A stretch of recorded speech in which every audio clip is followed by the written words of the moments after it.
The following is a presentation of SC State Athletics. Coach Pough, I gotta say you were one of my favorite coaches to cover. I absolutely love what you have meant to college football, not just HBCU football. Thank you, and thank you for the man that you are. It's homecoming in Orangeburg, South Carolina, the Oliver C. Dawson Bulldog Stadium. Willie E. Jeffries Field as the Bulldogs prepare to take on the Howard University Bison. The Bison, coached by South Florida graduate Larry Scott, are 2-0 in the conference and are trying to keep pace with North Carolina Central. The Bulldogs ironically lost to Central last week, and the Bulldogs can ill afford a loss will their championship aspirations be ended. Can the Bulldogs keep their season alive with a big homecoming win over Howard? We're about to find out. Coming up next on the Buddy Pough Show.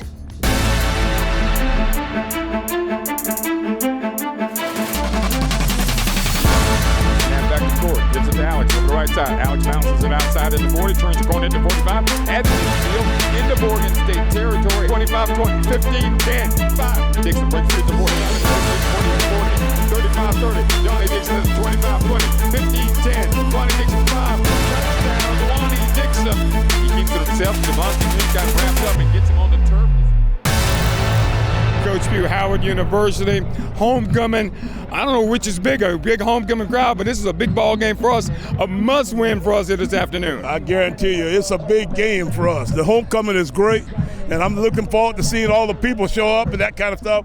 But it's all about the football game, and we got our work cut out for us today. Talk about Howard's team, Coach. These guys, of course, have some good receivers, good running backs, and a very good quarterback in Quentin Williams that can make things happen. You're exactly right. It's Quentin Williams and Gallup. I thought those are the two names that just got to stick out with me. He's on, the offensive side of the ball, throwing around and running around. And last year he hurt us a lot with scramble balls, so, he made big plays that way. And then on the defensive side, it's the Gallup kid, the safety. We got to find a way to control him a little bit because if not, he makes plays all over the place. And he's a safety. We need to make him stay back and play safety. Coach, as bad as North Carolina Central was, it did get better late in that football game. How do you take the positive things you've done and turn them into a win here today in Orangeburg? Well, they weren't very many positive. The only good thing is that we did score some points, but at the same time, we weren't very consistent in any way. So we got our doggone turnaround deal here. We got to make a complete 180 turn from where we were last Thursday evening, and I'm hoping that our team has gotten now to the point where they understand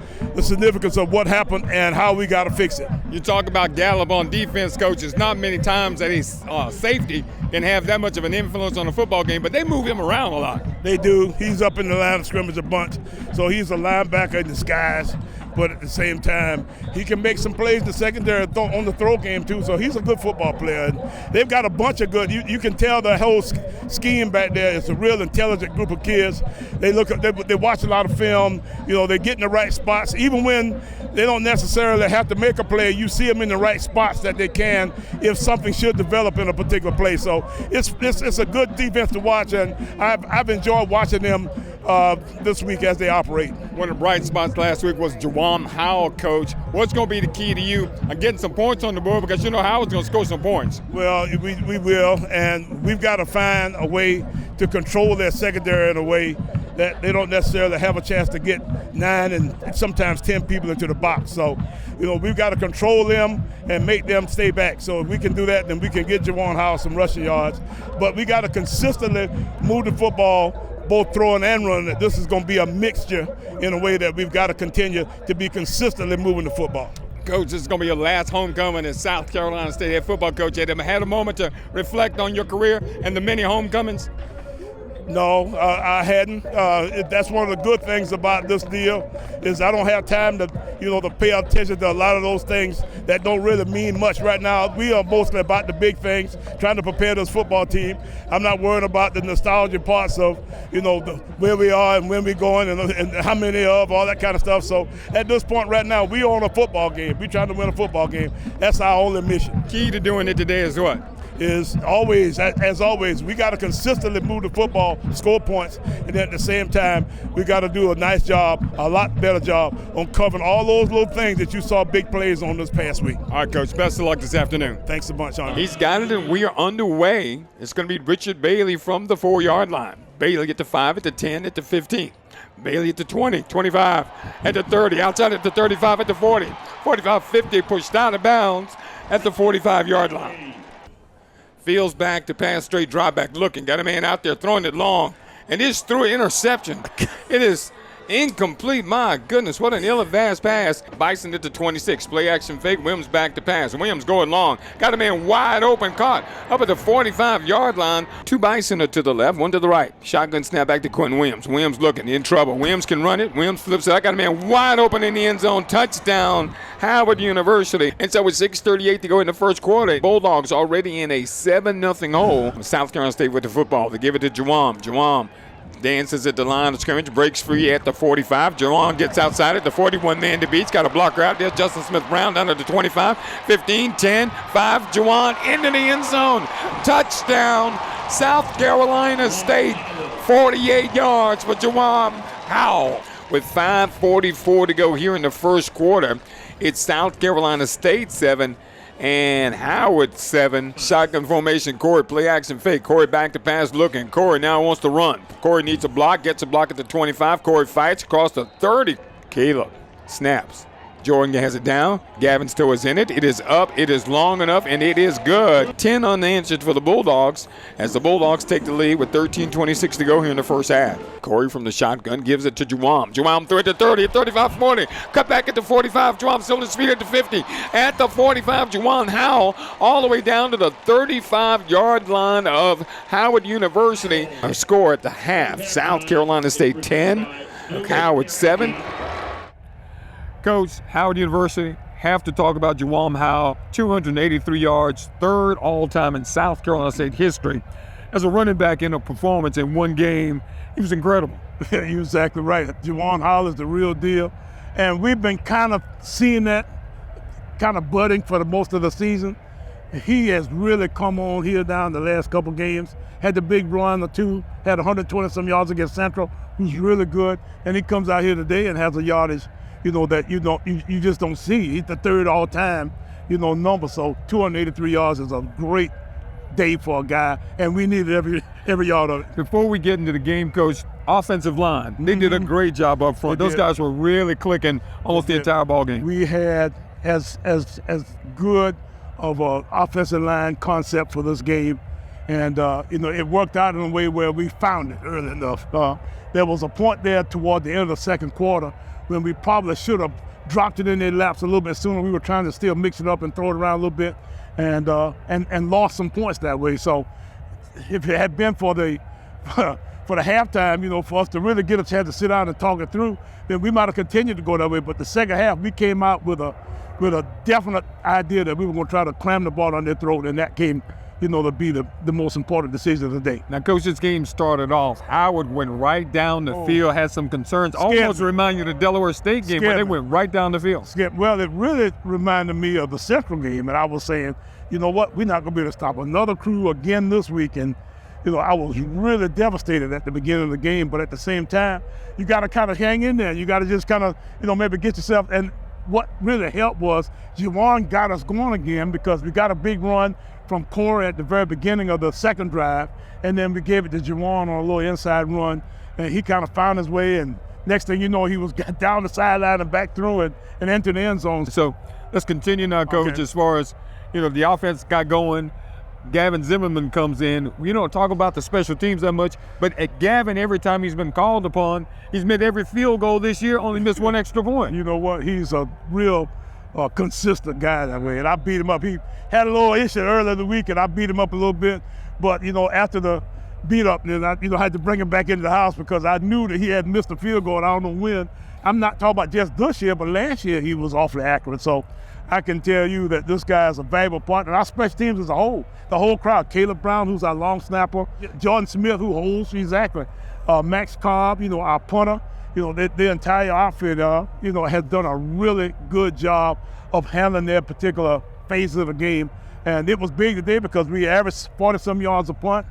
Gavin made all of his field goals, all of his PATs, and he kicked the ball off well. We kept placing the ball in places because that number 27 guy for them could really rip off some big returns. So we wasn't going to let him. We were kicking the ball away from him in all kinds of different places. We kicked off a bunch. So it was a fun day to see a plan come together totally that we've had today. Now, Coach, when you start talking about this team today, the defense in the first half, all of a sudden you find a way. As we mentioned, you didn't stop Howard on that first possession, but all of a sudden you really shut them down in the first and second quarters. Of course, they'd eventually get back on the board later on, but what was the key in the second quarter?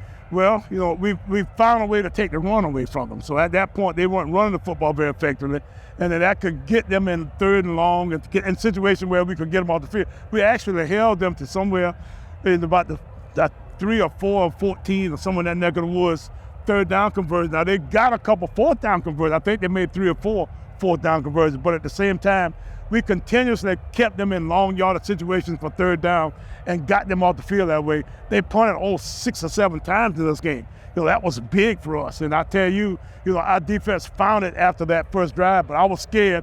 And, they didn't completely shut them down. It was kind of a sneaky, got them under control because, they get a first down here, but we eventually get them stopped. We get a first. So at the end of the half, when we go in, the score is 10-7, I think, somewhere in that negative was. I was happy as all get out. We were really concerned. They were trying to get another possession down at the end of the first half, and we were really fighting our fannies off to get the ball back so that we couldn't necessarily, give them the ball back again close to our goal line, and we were successful that way. I was happy. When you saw us run out the field with 40-some seconds, with 30-some seconds to go in the game, I knew he didn't have no timeouts to get us out, so he could have stopped us, but I was calling his bluff on that deal. We rattled in the locker room. 1 of 11 Howard was in the first half on third down. Is that right? 1 of 11. Bulldogs leading at the half by a score 10-7. We'll come back with more on this edition of the Buddy Pough Show right after this timeout.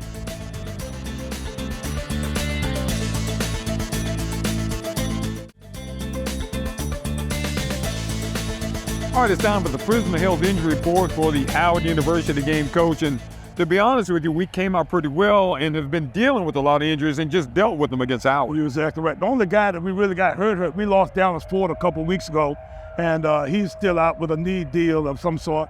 So the rest of our offensive line is kind of choppy, but they seem to be kind of sort of okay. Jalen Evans, one of our safeties on defense, has a little bit of a back issue, and he's in and out. Sometimes we find a way to get him in there. Sometimes we don't, but he seems to be coming along. I think he'll be ready again to play at least half the time next week. And then the only Justin Smith-Brown, our wide receiver, who's really our probably most valuable wide receiver, has been hurt now for the last couple of weeks. And I think he might have caught a ball or two, but let me tell you something. At this point, wide receivers are kind of just out there somewhere because we're not getting the ball to them all. I think we completed 3 passes. We had 2 interceptions. We threw about 13 balls. We finally said, the heck with this. We just going to give it to Juwan Howell. And that was the savior of our whole plan. Right, run for 100 yards. Corey Fields darn near had 100 yards. He had 95 yards running I told Justin, I said, you know what? Corey had a larger per average than you did. I think he was almost 14 yards per game. Yeah, of course, Juwan Howell was right there at 10.5. Now, of course, it's that time on the Buddy Pough Show for the Food Lion Sack to Give Back program. And fortunately, folks, we're going to feed some folks because we got some sacks on Saturday. I'm sure I saw at least 2, maybe 3, but I'm sure we had at least 2. So tell us, Ernest, who we got sacks for. You got an idea how that works? So Food Lion will give 1,000 meals to needy families in around the Orangeburg and South Carolina communities for every sack the Bulldogs get. So we know of at least 3 sacks we got this week, which, Coach, that would take us to 15 on the season at South Carolina State. Well, listen, I'm so happy because we need to be able to give some free food to the needy in this town, and Sack to Give Back is a great thought that way. So thank you, Food Lion. We look forward to seeing how this thing plays its way out. All right, that's going to be it for the Sack to Give Back program here on Food Lion at South Carolina State on the Buddy Pough Show in this edition. We'll take a time out. When we come back, we'll have the second half of the Bulldogs and Howard Bison on this edition of the Buddy Pough Show.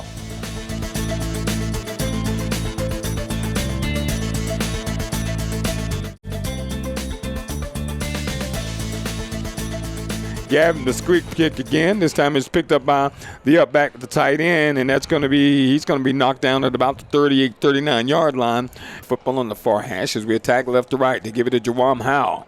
Howell breaks free to 25 at the 30, 35, 40, 45, 50, 45, 40, 35, 30. You got to be kidding me. 10, 5, touchdown, Juwan Howell, 85 yards. It's South Carolina State 17, Howard 7. Back to pass, Williams. Pressure coming, they throw it out. It's caught at the 35-yard line at the 30, 25, 20. On the move for Howard on the reception. That is Hezekiah. Williams, high snap, gives it to Hunter. Hunter stood up. Hunter goes forward. I thought he got in the end zone. He did, and that's a touchdown. Our score, South Carolina State 17, Howard 14. Shotgun snap, it's low. He gives it to Jawam over the right side. Doesn't matter. At the 10, 5, touchdown, Jawam Howell. And what a block downfield by Corey Fields. It's 24 for South Carolina State. Snaps it back to him. He gives it to Jawam. No, Corey keeps himself at the 40, at the 45, 50. Look at Corey Fields go. At the 40, 35, 30, 25, 20, 15-yard line. Corey Fields runs it down to the 15-yard line. Williams, back to pass, looking left. Throwing, got a man out there. It is caught in the end zone. South Carolina State 27, Howard 21. Play action fake. Williams about to throw. Williams in trouble. Going to be sacked. Snap is up, toe is in it, it is up, and it is good. It's South Carolina State 27, Howard 24. And South Carolina State will get their 4th win of the season. The final score this afternoon, South Carolina State 27, Howard 24. Get up for the Bulldogs. All right, second half, Howard and South Carolina State. Bulldogs leading 10-7. Coach, you get pinned back on your 15-yard line. And you hand off to Juwan Howell on the 15-yard line, and he goes 85 yards for the score. I had no idea that could be even done. The thought was not even there that was what he was trying to do. And he comes out of there, we try to just kind of hand the ball, trying to get a yard or two, and somehow or another he comes free in there, and once he gets out in front of everybody, I said, shoot, I turned my back on him, because I knew it was done. They couldn't catch him. So he can run now, so it was a big, big play to get us up by 2 scores at the early part of the first. And we stayed up by 2 scores for a couple of series, but we couldn't stand prosperity. We gave up a couple of big plays on defense, and they eventually got it in. And then from there, we kind of went back and forth. They got it down to 1 score right at the very end. I think it's only a 3-point lead at the very end. And I was really concerned there, but we found our way through the whole game, the whole 4th quarter, and held them out of the end zone that last time, and eventually got them to the point where, we were actually, at the very end. But it was a tough game trying to figure out exactly, how to get through that last little piece at the end. I think one of the things that folks may have been surprised about, you weren't surprised, I wasn't surprised, because we saw Howard last year. This is a very talented football team. They were undefeated in the conference going in, and right now, with the win, we now get back in the conference race. Exactly. It kind of gets us to a point where if Howard can win this game against Central next week in D.C., which that can definitely happen, then we back into a tie for the whole deal. Now, that doesn't necessarily help us a whole bunch, because we got Morgan State coming in here, which is the best defense maybe in our whole league. And then after that, because Norfolk gave Central all they could handle at Central the day for their homecoming. So whatever we do, if we let our guard down one little bit, I can tell you that we will definitely be in trouble again. So we need to win these next 2 games so we can have a winning season. Our big issue right now is trying to figure out how to win these next 2 games. But at the same time, it could benefit us in a way that we could tie for the league. Now, I don't know if we can win the league and actually go to Celebration Bowl, but we can tie for the championship. And at that point, points would give the championship to the team that's got the best overall record. Well, folks, we're going to take time here on the Buddy P Show. When we come back, we'll tell you exactly what's up next for the Bulldogs coming up this weekend, because we want you back in Orangeburg on this edition of the Buddy P Show.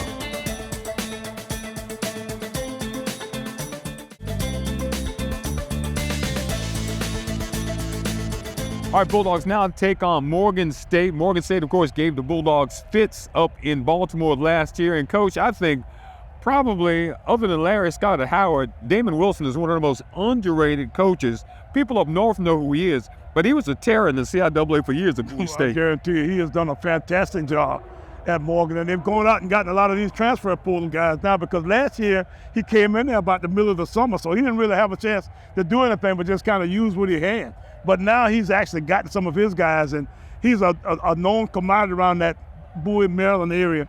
And he's right in Morgan's, hot zone. So he knows all those kids that are in school, all those different places. So he's got guys coming back to take over, in a way where he's really solidified his defensive side.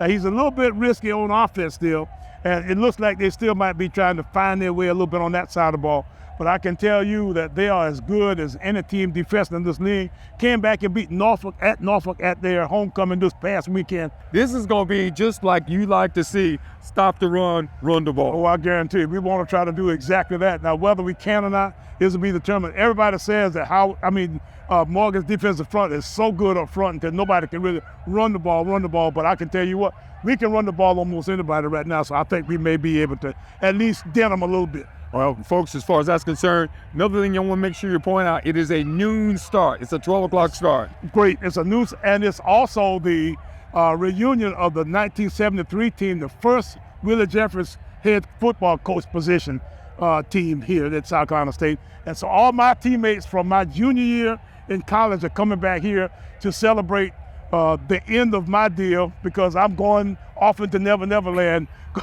after that game. At least that's my last home game here at South Carolina State. So all those guys are coming back. Plus, on top of that, it's senior day for us. So our seniors, we're going to send them off with a bang. And last but not least, it's the last game for Coach Buddy Pough and his whole reign here, along the reunion of the 73 team. So it's every kind of thing you can imagine, more things than we can figure out how to celebrate. We will this coming Saturday. Please come and join us. We look forward to seeing you all in Orangeburg this coming Saturday. And if you're coming, folks, no, it's a noon start. Okay. You can't hang out on Friday night, Coach. It's a noon start. It's an early start on Saturday. And folks, you want to see it. Noon on Saturday at the Oliver C. Dawson Bulldog Stadium, Willie E. Jeffries Field. And next week, right here on Watch Fox 57 on the Buddy Pough Show.